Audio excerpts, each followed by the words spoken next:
Hello नमस्कार साथियों, nursing विद्या classes पर आप सभी का स्वागत है। जी हाँ प्यारे दोस्तों, मेरे पीछे लगे हुए पीडीएफ के माध्यम से आप ये समझ पा रहे होंगे कि एम्स न्यू दिल्ली की तरफ से वैकेंसीज रिलीज हो चुकी हैं नॉर्सेट 11 के लिए। यदि मैं बात करना चाहूँ तो नॉर्सेट 11 जो कि मीन्स किस तरीके से आपको किस तरीके से फॉर्म फिल करना है, किस तरीके से आपको अपनी पढ़ाई जारी रखनी है, इसके बाद में किस किस डॉक्यूमेंट्स की आपको जरूरत होगी और किस तरीके से एग्जाम्स में अपीयर होने से मतलब फॉर्म फिल करने से लेकर एग्जाम में सिलेक्शन लेने तक का सफर आपका किस तरीके से होना चाहिए।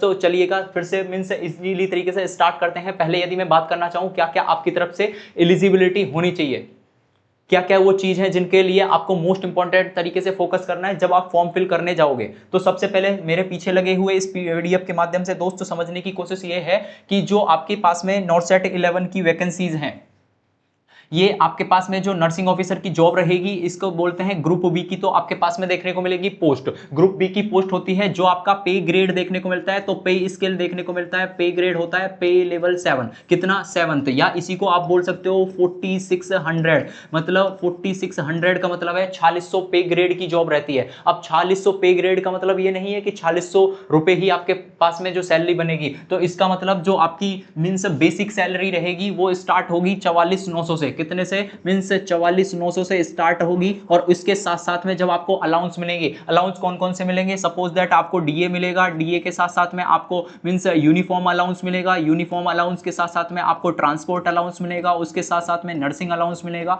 तो जब सारे अलाउंस मिल जाएगी तो आपकी सैलरी बनेगी अप्रॉक्स 90 से लेकर 95 के का मतलब है 1 लाख के आसपास की आपकी सैलरी होगी। तो इस 1 लाख की सैलरी को किस तरीके से आपको प्राप्त करना है, तो उसके लिए जो शुरुआत में फर्स्ट स्टेप जो होता है that is the form filling, है ना। तो फॉर्म फिल करते टाइम क्या मतलब कब से स्टार्ट हो रहे हैं और किस तरीके से हैं? तो फॉर्म के जो मींस फिलिंग है दोस्त वो स्टार्ट हो चुकी है कब से? मींस 24 जुलाई 2026, आज से ही फॉर्म स्टार्ट हो चुके हैं फिल करना। तो इजीली तरीके से ध्यान देने की बात ये है कि फॉर्म फिल करते टाइम आपके पास में क्या एजुकेशनल क्वालिफिकेशन होना चाहिए। तो आपके पास में बीएससी नर्सिंग होनी चाहिए, या बीएससी नर्सिंग के साथ साथ में आपके पास में पोस्ट बेसिक बीएससी नर्सिंग हो। मतलब वो साथी जिन्होंने जीएनएम कर रखा है, तो जीएनएम के साथ साथ में यदि उनके पास में पोस्ट बेसिक बीएससी नर्सिंग का भी डिप्लोमा है तो वो भी मेरे साथी अप्लाई कर सकते हैं। नेक्स्ट यदि दोस्तों उसके बाद में यदि मैं आपको बताने की कोशिश करूं,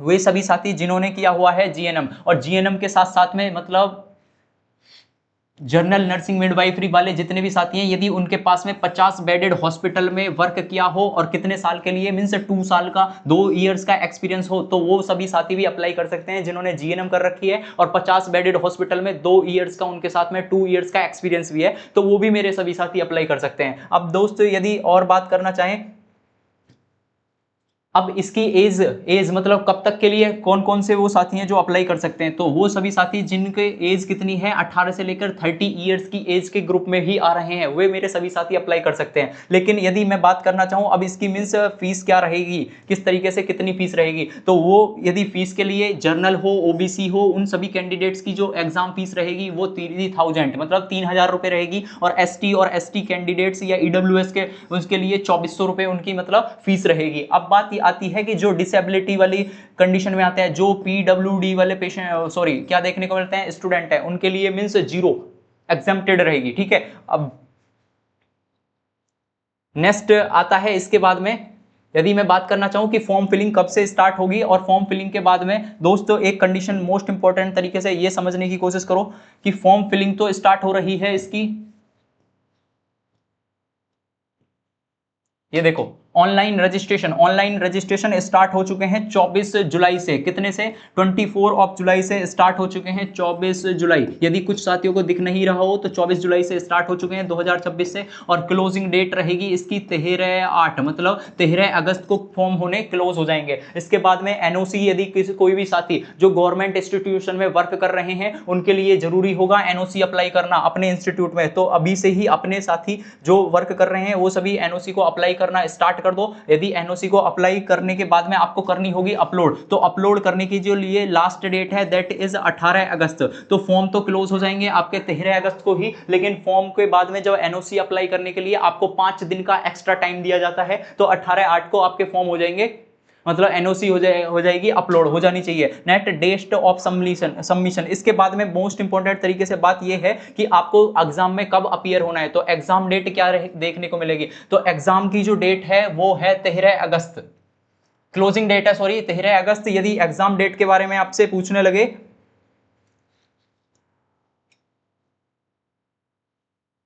एग्जाम देखने को मिलेगा दो कैटेगरीज के अंदर। तो पहला मतलब नोट सेट का जो प्री देखने को मिलेगा, नोट सेट प्री, दो एग्जाम देखने को मिलेंगे। जो प्री वाला एग्जाम होगा, प्री के लिए आपको बोलना है कितना है, मतलब 12 सितंबर को देखने को मिलेगा फर्स्ट वाला। और यदि आपसे पूछने लगे जो नोट सेट का मेंस एग्जाम होगा, नोट सेट मेंस, उसके लिए फिर से आपको बोलना है कि 30 सितंबर को है, मतलब 18 दिन का टाइम होगा। अब वो मेरे सभी साथी जो तैयारी कर रहे हैं, जो अपनी तैयारी को और भी ज्यादा मजबूत तरीके से करना चाह रहे हैं, तो वो सभी साथी अपनी सुपर 60 डिग्री सीरीज में डेली आने की कोशिश करना। एक बेहतर से बेहतरीन content up to note set, आपकी तैयारी को, आपके रिवीजन को, आपके नोट्स को, आपके माइंड के साथ साथ में आपके टिप्स के कराने की कोशिश मैं करूंगा अपनी तरफ से। बाकी आपको बस एग्जाम में अपीयर होना है। प्री, यदि आपने प्री निकाल लिया तो प्री निकालने के बाद में आपको मिलेंगे 18 दिन का गैप मिलेगा, और ये 18 दिन में ही आपका रिजल्ट हो जाएगा अनाउंस। और इस दौरान जब रिजल्ट अनाउंस होने वाले जो दिन होंगे, मतलब ये जो 18 दिन आपके पास में बचेंगे, उसमें जी तोड़ तैयारी कर लेना, क्योंकि प्री तो आपका हो ही जाएगा। यदि आप अपनी तैयारी में मजबूत कर रहे हो, 100% देने की कोशिश कर रहे हो, सब कुछ त्याग रखा है उस चीज को प्राप्त करने के लिए, तो फिर आपका प्री तो हो जाएगा। लेकिन मेंस के लिए डिफरेंट तरीके से देखना पड़ेगा। यदि दोस्त फिर से आप आगे की बारे में मैं बात करना चाहूं, कितनी वैकेंसी कहां कहां पे कितनी देखने को मिल रही है।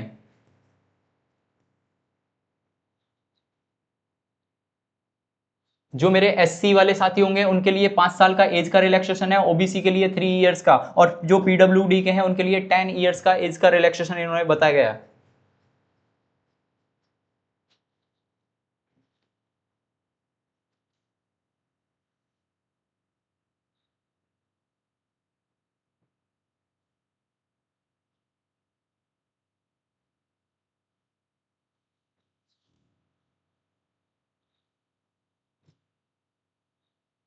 ये देखने की कोशिश करो सभी साथी। यदि यहाँ पे मीन्स इजिली तरीके से देखो तो एम्स अवंतीपुरा, एम्स अवंतीपुरा है, एम्स भटिंडा है, और भोपाल है, बिलासपुर है, भुवनेश्वर है, देवगढ़ है, गोरखपुर है। यदि इजिली तरीके से सबसे ज्यादा जो वैकेंसी देखने को मिल रही है, तो सबसे ज्यादा जो वैकेंसी लेके आया है दैट इज व्हाट, वो कहाँ की है, तो एम्स न्यू दिल्ली, मतलब ईएसआईसी न्यू दिल्ली की है। 523 पोस्ट हैं, मतलब सबसे ज्यादा जो वैकेंसी है एम्स न्यू दिल्ली ने फिर से जीत मारी है इस बार से, मतलब जीत गया है वो।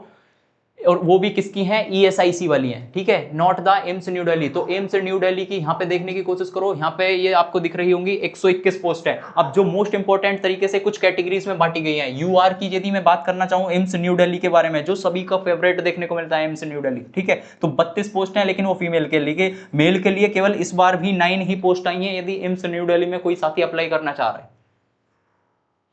ठीक है। बाकी total number of post different है।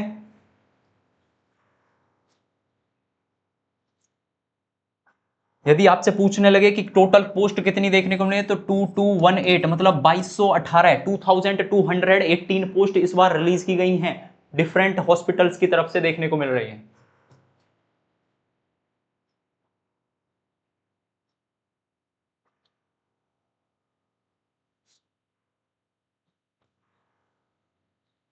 सो दोस्तों, यदि आप भी अपनी तैयारी को और भी ज्यादा मजबूत करना चाह रहे हो, तो अपनी सुपर 60 डिग्री सीरीज जो इसी चैनल पर चल रही है, मतलब अपनी तैयारी को और भी ज्यादा मजबूत करो, दिन रात मेहनत करो, और अपने रिवीजन को और भी ज्यादा मतलब टिप्स पे करने के लिए लगातार डेली सुपर 60 डिग्री सीरीज में जुड़ना है, और अपने सिलेक्शन को और भी ज्यादा मजबूत बनाना है। तो किस तरीके से तैयारी करनी है, तैयारी के लिए एक अलग से आपको मीन्स वीडियो के लिए थ्रू रोड मैप में बनाने की कोशिश करूंगा, ताकि आप इजीली तरीके से उन सभी चीजों को समझ पाओ। तो यदि वीडियो अच्छी लगी हो, जानकारी आपको पसंद आई हो, तो वीडियो को लाइक कर देना, चैनल को शेयर एंड सब्सक्राइब जरूर करा देना। Thank you so much.